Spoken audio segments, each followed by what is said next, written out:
সাহলান মাহে রমজান, আহলান সাহলান মাহে রমজান। বিসমিল্লাহ, আলহামদুলিল্লাহ, ওয়াকাফা, আসসালাতু ওয়াসসালামু আলা মান লা নাবিয়্যা বা'দা, আম্মা বা'দ। রাবা আইডিয়াল ক্রিয়েটিভ মাদ্রাসা কর্তৃক আয়োজিত মাহে রমজানের পঞ্চম পর্বের আজকে পঞ্চম দিন।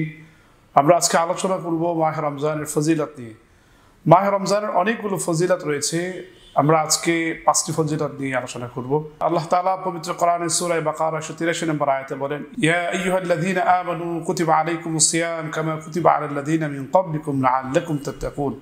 মাহে রমজানের প্রথম ফজিলত হচ্ছে একজন রোজাদার ব্যক্তি, একজন মুমিন ব্যক্তি রোজার মাধ্যমে সে তাকওয়া অর্জন করতে পারে। আল্লাহ তাআলা বলেছেন লাআল্লাকুম তাত্তাকুন, যাতে করে তোমরা তাকওয়াবান হতে পারো, তাকওয়া অর্জন করতে পারো। মাহে রমজানের দ্বিতীয় ফজিলত হচ্ছে একজন রোজাদার ব্যক্তিকে আল্লাহ তাআলা তার সমস্ত গুনাহগুলো মাফ করে দিবেন। আমরা একটি সহিহ হাদিস দ্বারা সাবিত করতে পারি, আল্লাহ নবী সাল্লাল্লাহু আলাইহি সাল্লাম বলেছেন, মান সামা রমাদানান ঈমানান ওয়া ইহতিসাবান গুফিরা লাহু মা তাকাদ্দাম মিন যামবি।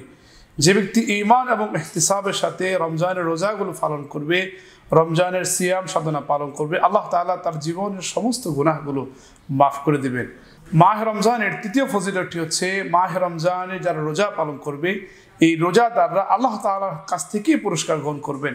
নবী করিম সাল্লাল্লাহু আলাইহি সাল্লামের একটা হাদিস থেকে আমরা জানতে পারি, আল্লাহ তাআলা বলেছেন, আস-সাওমু লি ওয়া আনা আজজি বি। রোজা আমার জন্য আর এর প্রতিদান আমি আল্লাহ তাআলা দিব। রোজার মাধ্যমে একজন ব্যক্তি কখনো রিয়া প্রদর্শিত হয় না। অন্যান্য ইবাদতের ক্ষেত্রে যেমন রিয়া প্রদর্শিত হয়, রোজাটা স্বয়ং আল্লাহ তাআলার জন্য।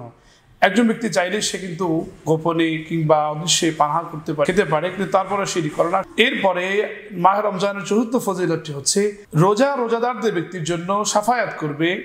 রোজা আল্লাহ তাআলার কাছে রোজাদার ব্যক্তির জন্য শাফায়াত করবে। আমরা সহিহ হাদিসে একটি হাদিস দ্বারা সাবিত করতে পারি, রোজা বলবে, আয় রব্বি, আপনি আমি আমার রোজাদারকে পানাহার থেকে, তার সকল প্রকার অপরাধ থেকে তাকে বাঁচিয়ে রেখেছি, আপনি আমার এই সুপারিশ গ্রহণ করুন।